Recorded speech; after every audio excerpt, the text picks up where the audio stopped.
Welcome. Movie की शुरुआत में जियानी को दिखाते हैं जो सुबह जॉगिंग कर रहा होता है। जियानी दिखने में तो एक हैंडसम है और सक्सेसफुल बिजनेसमैन भी है। देखने में तो ये बहुत ही डिसेंट लगता है, पर असल में ये हर लड़की से फ्लर्ट करने वाला प्ले बॉय है। पता है, वो यंग लड़कियों को डेट करने के लिए हर दिन एक नया भेस बदलता है। अब कंट्री क्लब में उसका फ्रेंड फेबियो सारे दोस्तों को बता रहा होता है कि तुम्हें पता है इसने 3 लड़कियों को डेट करने के लिए 3 अलग अलग आइडेंटिटीज अपना ली है, वो भी एक ही हफ्ते में। जियानी भी मजाक करता है कि अबे फेबियो, तेरी वाइफ ही मुझे डेट करना चाहती है। अब जियानी अपने फ्रेंड डैरियो के साथ लंच कर रहा होता है। डैरियो जियानी का एक तरफ से पर्सनल डॉक्टर भी है। वो जियानी को याद दिलाता है कि तुम 50 के हो रहे हो, अब ये लड़कियों के पीछे भागना बंद करो और एक मैच्योर औरत के साथ लाइफ में सेटल हो जाओ। तभी जियानी को एक कॉल आता है और वो परेशान होने लगता है। डैरियो पूछता है कि क्या बात है। यार, मैं मेरी माँ को लेकर दुखी हूँ। अरे, उनकी तबीयत तो ठीक है ना। इस पर जियानी एकदम कूल होकर कहता है कि मेरी माँ चल बसी। लंच के बाद जियानी तुरंत अपनी माँ के फ्यूनरल के लिए निकलता है, लेकिन वो फिलिपिनो फ्यूनरल को अपनी माँ का फ्यूनरल समझकर उसमें शामिल हो जाता है। फिर अपनी गलती रियलाइज करके वो उन्हें सॉरी कहकर ठीक फ्यूनरल में पहुंच जाता है। फ्यूनरल में जियानी का बड़ा भाई दुख भरी स्पीच दे रहा होता है, लेकिन जियानी जो लेट पहुंचा था वो इशारे से दिखाता है कि वो एक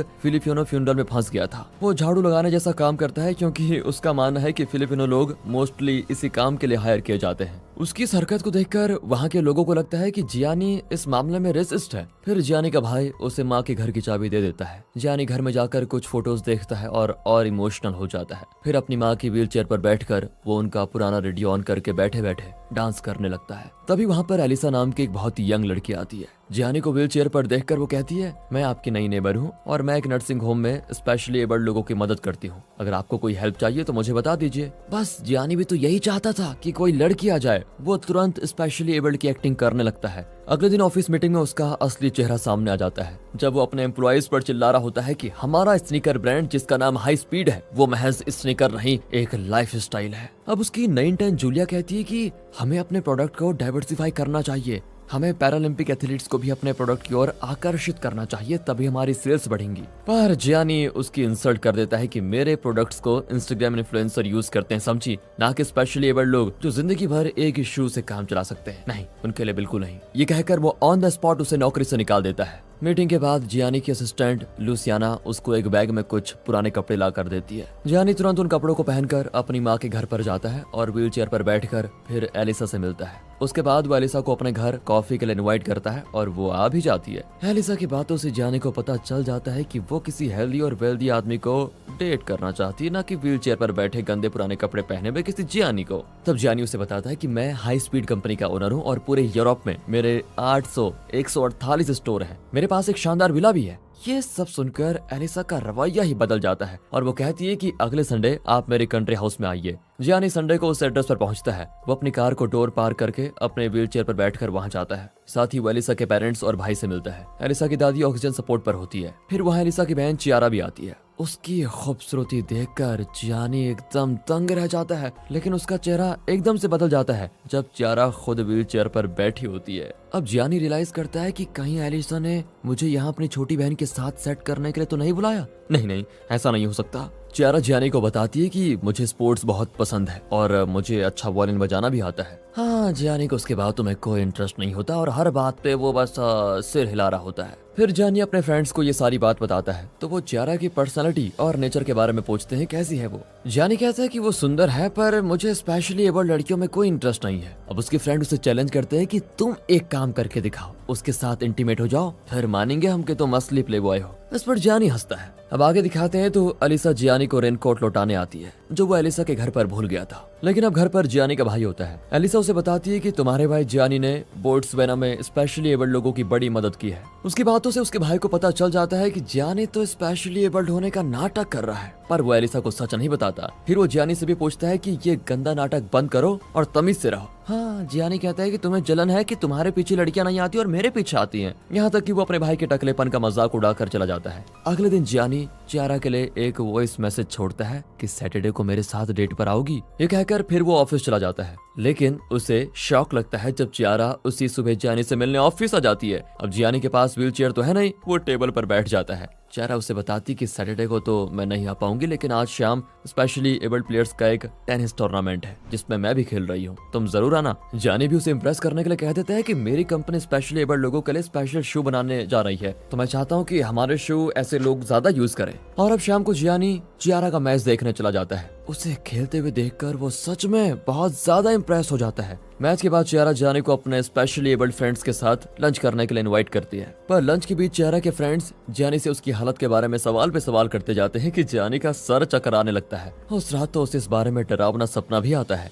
अगले सीन में जियानी फ्लाइट में दूसरे शहर जाता है जहाँ चियारा अपने ऑर्केस्ट्रा के साथ परफॉर्म कर रही होती है। जियानी उस शहर में एक इलेक्ट्रिक व्हील चेयर खरीद लेता है और ऑडिटोरियम में बालकनी सीट बुक कर लेता है। जिंदगी में पहली बार उसे क्लासिकल म्यूजिक पसंद भी आता है। कॉन्सर्ट के बाद जियानी चियारा को सरप्राइज कर देता है। वो पूछती है तुम यहाँ क्या कर रहे हो? जियानी झूठ कहता है कि मुझे यहाँ पर एक काम था, सोचा तुम्हारा परफॉर्मेंस भी देख लूं। दोनों फिर एक बड़े से रेस्टोरेंट में जाते हैं जहाँ जियानी उससे कन्फेस करना चाहता है कि मैं असल में स्पेशली एबल्ड नहीं हूँ, लेकिन उसकी हिम्मत नहीं होती और वो सब्जेक्ट को चेंज करते हुए कहता है मुझे यहाँ पर कोई काम नहीं था, मैं सिर्फ और सिर्फ तुम्हें देखने के लिए आया हूँ। जियानी को इलेक्ट्रिक व्हील चेयर ऑपरेट करना नहीं आता और वो कोई गलत बटन दबा देता है जिसकी वजह से उसका व्हील चेयर उसके कंट्रोल में नहीं होता। फिर किसी तरह वो एक जगह पर सेटल हो ही जाता है। डिनर के बाद चियारा जियानी को अपने होटल रूम में लेकर जाती है जहाँ वे किस करने लगते हैं, लेकिन एलिसा बीच में ही उसे रोक देती है। बेचारा जियानी दुखी हो जाता है। वो वापस अपने शहर आ जाता है। फिर वो डेरियो को सब कुछ बता देता है और पूछता है क्या पैराप्लेजिक लोगों का इरेक्शन होता है?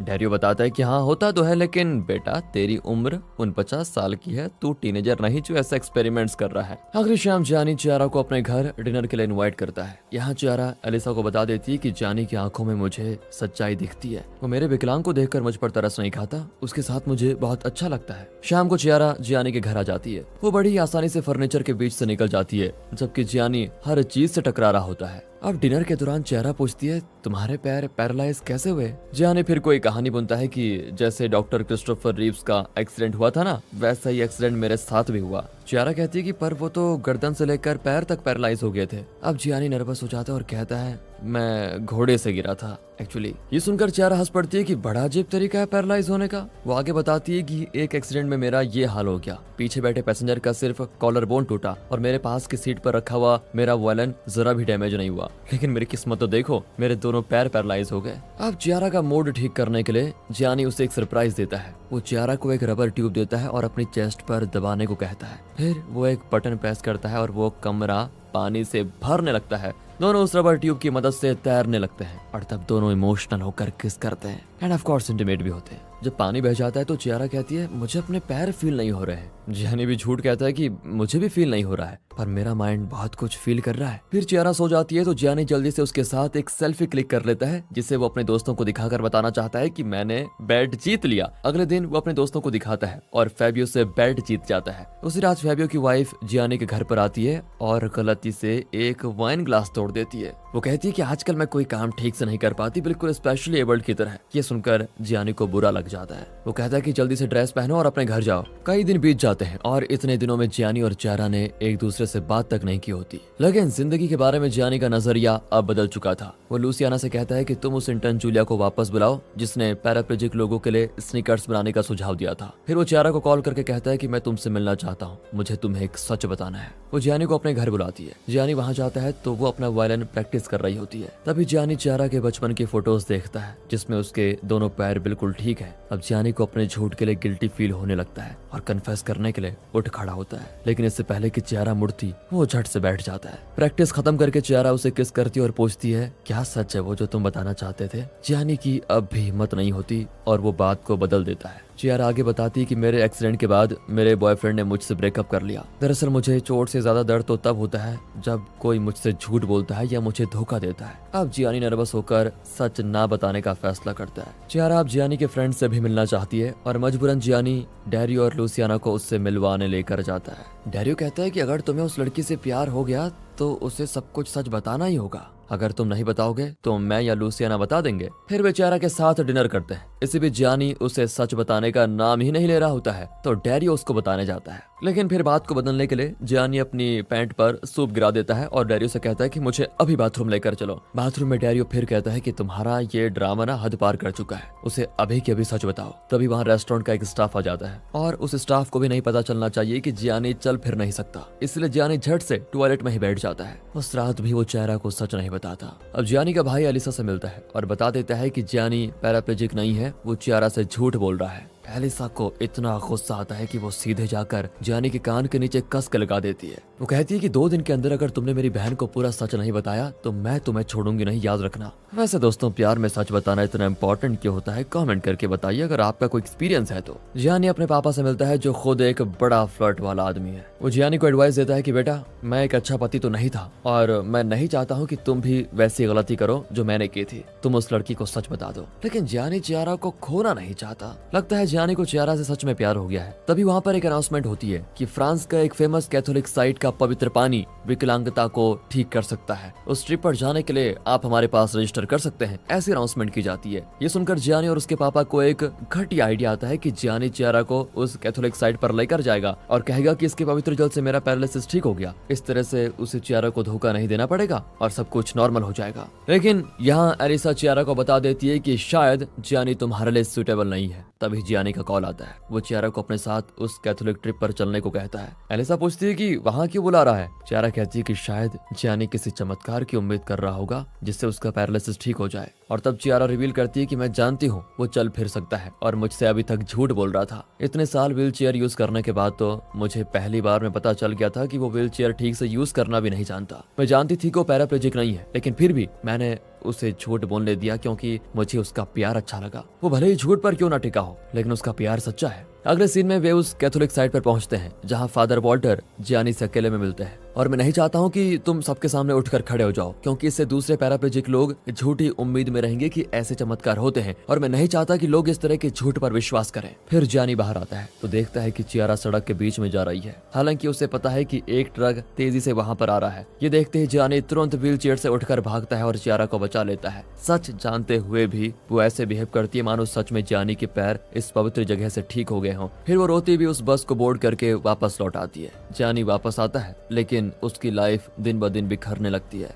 एक दिन क्लब में फेबियो जियानी को पीटने लगता है क्योंकि उसे पता चल गया था कि उसकी वाइफ का जियानी के साथ अफेयर चल रहा है। जियानी का रवैये से तंग आकर लूसियन भी रिजाइनेशन दे देती है। जियानी मन की शांति के लिए अब अपनी माँ के कब्र के पास जाता है और पहली बार अपनी माँ से माफी मांगता है। वो जूलिया को फिर से हायर कर लेता है और अपना नया एड कैंपेन उसी के हाथों लॉन्च करवाता है क्योंकि उसी ने पैराप्लेजिक एथलीट्स को प्रमोट करने का आइडिया दिया था। अब जियानी चियारा के पेरेंट्स के घर पर जाता है, लेकिन वहाँ सिर्फ उसकी दादी होती है। जियानी उन्हें अपने दिल की बात बताता है और कहता है, चियारा मेरा कॉल नहीं उठा रही है, क्यों? दादी कहती है कि चियारा एक इंटेलिजेंट लड़की है। वो जानती है कि तुम जैसा मर्द क्या सोचते हो और क्या चाहते हो, इसलिए तुमसे बचना चाहती है वो। जियानी आगे कहता है कि मैं चियारा से बहुत प्यार करता हूँ। मैं 50 का होने वाला हूँ, लेकिन दिल मेरा सुलझा हुआ नहीं है। मुझे सिर्फ चियारा के साथ कंप्लीट फील होता है। तब जाकर दादी बताती है कि चियारा इस प्लेटो नाम के एक जगह पर जा रही है जहाँ मिन्नाटी थिएटर में उसका एक परफॉर्मेंस है। साथ ही वो चियारा का बस टाइमिंग भी देती है ताकि जियानी ठीक टाइम पे उससे मिल पाए। दादी कहती है कि अगर आइंदा मेरी बच्ची का दिल दुखाने की तुमने कोशिश की तो मैं सच में तुम्हें व्हील चेयर पर बैठा दूंगी, समझे?